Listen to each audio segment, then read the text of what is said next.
राहुल गांधी ने सूरत कोर्ट में अपनी सजा को चैलेंज करते हुए कहा है केवल नरेंद्र मोदी ही उनके खिलाफ मनहानि का केस कर सकते हैं। कांग्रेस नेता राहुल गांधी ने आपराधिक मनहानि मामले में अपनी सजा को चुनौती देते हुए सूरत की सेशन कोर्ट में अपील दायर की।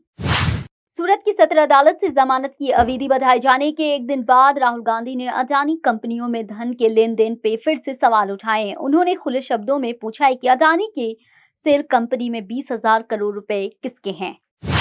पश्चिम बंगाल में 2 अप्रैल को रामनवमी के जुलूस के दौरान हुई झड़प के चलते हुगली के रिशरा रेलवे स्टेशन पे पथराव की घटना हुई है। इसके मद्देनजर सोमवार की रात को हावड़ा वर्धमान मेन लाइन पर सभी स्थानीय और मेल एक्सप्रेस ट्रेनों को निलंबित कर दिया गया है। वहीं इस दौरान हुगली में 2 और 3 अप्रैल को इंटरनेट सेवाएं बंद करने के साथ साथ इलाके में धारा 144 भी लागू कर दी गई।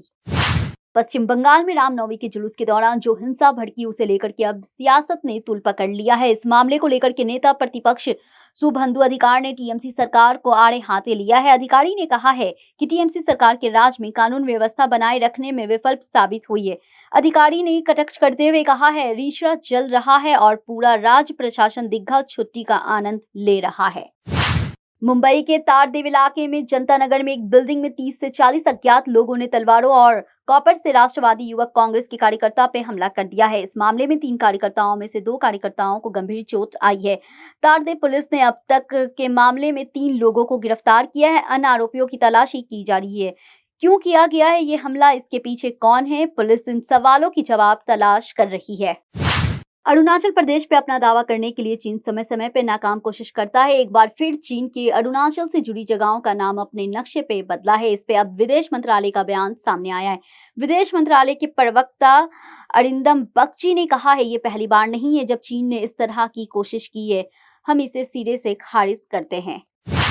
उन्नाव में मामूली बात पे एक वकील ने अपने ही चैम्बर में जूनियर को पीट दिया और जूतों से पिटाई का वीडियो वायरल हो गया है। बता दें कि ये 2 महीने पुराना वीडियो है जो अब उन्नाव में खूब वायरल हो रहा है। मध्य प्रदेश की राजगढ़ संसदीय क्षेत्र से सांसद रोडमल नागर कोरोना पॉजिटिव हो गए। ये जानकारी खुद नागर ने दी है। उन्होंने संपर्क में आए लोगों से परीक्षण करने का आग्रह किया है। सांसद नागर द्वारा सोशल मीडिया पे दी गई जानकारी में बताया गया है कि गत 2-3 दिनों से स्वास्थ्य खराब होने के कारण मैंने अपना कोरोना टेस्ट करवाया जिसमें मेरी रिपोर्ट पॉजिटिव आई। मध्य प्रदेश की सरकार ने इस महीने से लागू नई आबकारी नीति में शराब के अहत्तों को बंद करने का फैसला किया है। मुख्यमंत्री शिवराज सिंह चौहान भी शराब के अहत्तों को बंद करने की बात कर रहे हैं। वहीं उनकी पार्टी का एक विधायक का वीडियो सोशल मीडिया पे वायरल हो रहा है। इसमें उन्होंने ये कहते हुए सुना जा सकता है कि शराब कैसे बंद होगा, ठेकेदार तो मैं हूं। बीजेपी विधायक ने ये बात तब कही जब उनके क्षेत्र में महिला के एक शराब के ठेके को बंद करवाने का शिकायत लेकर उनके पास पहुंची। आतंकी समूह द रेजिस्टेंस फ्रंट ने जम्मू कश्मीर में आरएसएस के नेताओं और कार्यकर्ताओं की जान लेने की धमकी दी है। जानकारी के मुताबिक द रेजिस्टेंस फ्रंट ने आरएसएस के 30 कार्यकर्ताओं को चिन्हित किया है जिनको वो मौत की घाट उतारने की तैयारी कर रहा है। दरअसल आतंकी संगठन के एक पोस्टर रिलीज किया गया जिसमें यह दावा किया गया है कि समूह आरएसएस के 30 कार्यकर्ताओं की जान लेगा। चीन के अरुणाचल प्रदेश की 11 जगहों के नए नाम जारी किए जिसको लेकर के कांग्रेस अध्यक्ष मल्लिकार्जुन खड़गे प्रधानमंत्री नरेंद्र मोदी पे करावाड़ किए हैं। खड़गे ने कहा है चीन को पीएम मोदी द्वारा क्लीन चिट दिए जाने का नतीजा आज देश भुगत रहा है। कर्नाटका कांग्रेस अध्यक्ष डीके शिव कुमार 29 मार्च को मंचिया में एक चुनावी रैली कर रहे थे। इस दौरान शिव कुमार ने लोगों पर 500-500 रुपए के नोट फेंके थे जिसकी वजह से उनके खिलाफ मामला दर्ज किया गया है। भारत के चुनाव आयोग ने उनके खिलाफ गैर संज्ञान अपराध दर्ज किया है। कांग्रेस नेता की रैली का ये वीडियो सोशल मीडिया पे काफी वायरल हो रहा है। बीजेपी नेता और एमएलसी आयनूर मंजुनाथ ने बीते सोमवार को कहा था कि वो अपने पद से इस्तीफा दे देंगे और शिवमोगा निर्वाचन क्षेत्र से कर्नाटका विधानसभा चुनाव लड़ेंगे। हालांकि वो किसी अन्य पार्टी में चुनाव लड़ेंगे या निर्दलीय उम्मीदवार के रूप में लड़ेंगे, उन्होंने अभी ये स्पष्ट नहीं किया है। बता दें कि मंजुनाथ शिवमोगा से 12वीं लोकसभा के सदस्य थे और उन्होंने कांग्रेस के सारेकुप्पा और बंगारप्पा को हराया था। महाराष्ट्र में बीजेपी ने महाराष्ट्र के पूर्व सीएम और शिवसेना के नेता उद्धव ठाकरे पे हमला बोला है। बीजेपी नेता आशीष शेलार ने कहा है महाराष्ट्र में एक उद्धव बाला साहब पार्टी है जिसके पास अपना कोई विचार नहीं है, लेकिन भाजपा क्या कर रही है इसे लेकर के परेशान है। भाजपा का वजूद खत्म करने वाले उद्धव ठाकरे का बयान को लेकर के शेलार ने कहा है वे औरंगजेब की तरह सपना देख रहे हैं। राजस्थान के डॉक्टर्स ने अपनी हड़ताल खत्म कर दी है। गहलोत सरकार और डॉक्टर्स के बीच सहमति बन गई है। कुल 8 मांगों पे सहमति बनी है। इस पे सरकार और डॉक्टर के बीच हुई सहमति पे हड़ताल खत्म करने का फैसला ले लिया। राजस्थान में विधानसभा चुनाव को भले ही 7 महीने से कम समय बचा है, लेकिन बीजेपी में चुनाव की तैयारी तेज हो गई है। अब चुनाव संचालक समिति पे सबकी नजर टिक गई है। आखिर अब किस चुनाव में संचालन समिति की कामना मिलेगी, कौन होगा संयोजक और किसका बनाया जाएगा संयोजक, इस तरह का सवाल अब उठने लगा है। राजस्थान की करौली जिले में हिंडोन में महिला और उसके 1.5 साल के बेटे का शव फांसी के फंदे पे लटका मिला है। एक साड़ी के दोनों तरफ बनाए गए फंदों में दोनों के शव लटके हुए थे। दोनों को सबसे पहले उनके घर वालों ने देखा। इसके बाद पुलिस को सूचना दी गई। पुलिस ने शवों को पोस्टमार्टम के लिए भेज के महिला के पति को हिरासत में लेकर पूछताछ कर रही है। उत्तर प्रदेश में लोकसभा चुनाव की तैयारियों में बीजेपी के साथ विरोधी दल भी जोर शोर से जुड़ गए हैं। यूपी सरकार ने अखिलेश यादव और चाचा शिवपाल सिंह यादव जम के जुबानी हमला कर रहे हैं, लेकिन एमवाई फैक्टर के आगे इन दोनों के दिग्गज नेताओं का हर प्लान फेल होता नजर आ रहा है। चाचा शिवपाल और अखिलेश यादव ने बीते दिनों अपनी रणनीति बदली है। उमेश पाल अपहरण केस में आजीवन कारावास की सजा काट रहे समाजवाद पार्टी के पूर्व सांसद अतीक अहमद को जेल में बदली की जा सकती है।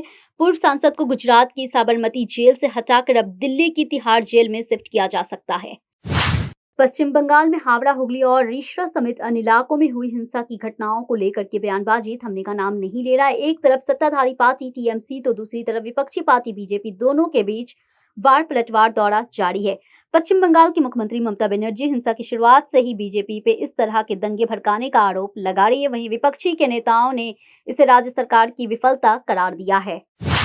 छत्तीसगढ़ के बीजेपी नेताओं की दिल्ली में प्रधानमंत्री नरेंद्र मोदी से मुलाकात की चर्चा जमके हो रही है। इससे 2023 विधानसभा चुनाव को लेकर के काफी अहम माना जा रहा था, लेकिन 5 अप्रैल को दिल्ली में होने वाली मुलाकात टाल दी गई है। बीजेपी नेता आज दिल्ली नहीं जाएंगे। फिर से मुलाकात के लिए तारीख तय की जाएगी। इसके बाद ही पीएम मोदी से बीजेपी नेताओं की मुलाकात होगी। छत्तीसगढ़ में कोरोना के एक बार फिर लोगों की टेंशन बढ़ा दी। अप्रैल महीने की शुरुआत के साथ एक बार फिर कोरोना संक्रमित मरीजों की संख्या बढ़ रही है। पिछले 24 घंटों में 47 कोरोना पॉजिटिव मरीज की पहचान हुई है। इस साल पहली बार एक दिन में इतने पॉजिटिव मरीज की पहचान हुई है। इसके साथ ही अब एक्टिव मरीज की संख्या बढ़कर 155 हो गई है। वहीं धमतरी के गर्ल्स हॉस्टल में एक साथ 11 स्टूडेंट्स की रिपोर्ट कोरोना पॉजिटिव आई है। पंजाब लंबे समय से ड्रग्स की समस्या से जूझ रहा है। ड्रग्स की वजह से पंजाब की सरकारों पर लगातार सवाल उठा रहे ड्रग्स को लेकर के अब पंजाब के मुख्यमंत्री भगवंत मान सख्त नजर आ रही है। सीएम मान ने ट्वीट करके लिखा है, माननीय हाईकोर्ट द्वारा खोले गए 3 लिफाफे जो पंजाब में कई सालों से बंद पड़े हैं, मेरे पास पहुंच गए थे। सख्ती से कानून के अनुसार इन पे कार्रवाई की जाएगी। वारिस पंजाब के प्रमुख अमृतपाल सिंह अभी भी पंजाब पुलिस की गिरफ्त से बाहर है, लेकिन सोशल मीडिया पे वायरल हुए वीडियो ने पूरे पुलिस में महाकंप में हड़कंप मचा दिया है। दरअसल अमृतपाल के समर्थक ने एक एडिट वीडियो सोशल मीडिया पे वायरल कर दिया, जिसके बाद पंजाब पुलिस हरकत में आई है और आरोपी पे केस दर्ज कर लिया है।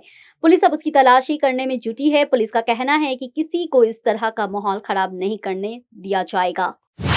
मध्य प्रदेश के दमोह जिले में कथित तौर पे 5 लोगों ने एक महिला से उसके गहने और नकदी लूटी तथा उसके साथ उनमें से एक शख्स ने उसके साथ बलात्कार किया। पुलिस ने ये जानकारी दी है। राजस्थान के एक युवक ने चलती ट्रेन में मौत के ऐसे खेल खेले जिस किसी ने देखा तो उसके मुंह से चीख निकल गई है। युवक ने चलती ट्रेन में गले में फंदे लगा के अपनी जान दे दी है। युवक का शव ट्रेन के टॉयलेट में फंदे के सहारे लटका मिला है। युवक के पास मिले दस्तावेज के आधार पर उसकी शिनाख्त हो गई है। पुलिस ने शव को एमबीएस अस्पताल में पोस्टमार्टम करवा के उसे उसके परिजनों को सुपुर्द कर दिया है। हादसे के बाद युवक के परिजन सदमे में आ गए हैं। आत्महत्या के कारणों का अभी तक खुलासा नहीं हो पाया है।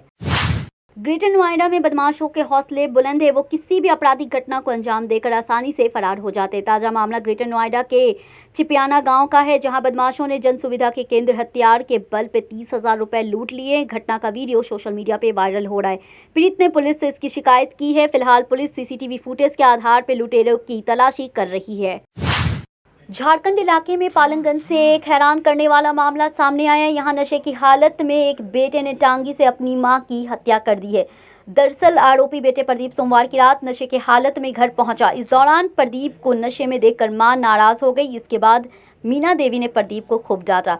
वहीं मां की डांट पे प्रदीप गुस्से में आ गया और मां मीना से झगड़ा करने लगा। इस दौरान झगड़ा इतना बढ़ गया कि प्रदीप ने घर के अंदर रखे टांगे से अपनी मां मीना पे वार कर दिया। मीना लहूलुहान अवस्था में घर के बाहर सड़क पे गिरी। घटना के बाद प्रदीप घर से भाग निकला। इस बीच सूचना मिलने पे मीना का छोटा बेटा गिरिडीह शहर में गांव पहुंचा। आसपास के लोगों की सहायता से मां को घर के अंदर ले जाया गया, लेकिन तब तक घायल मीना ने दम तोड़ दिया।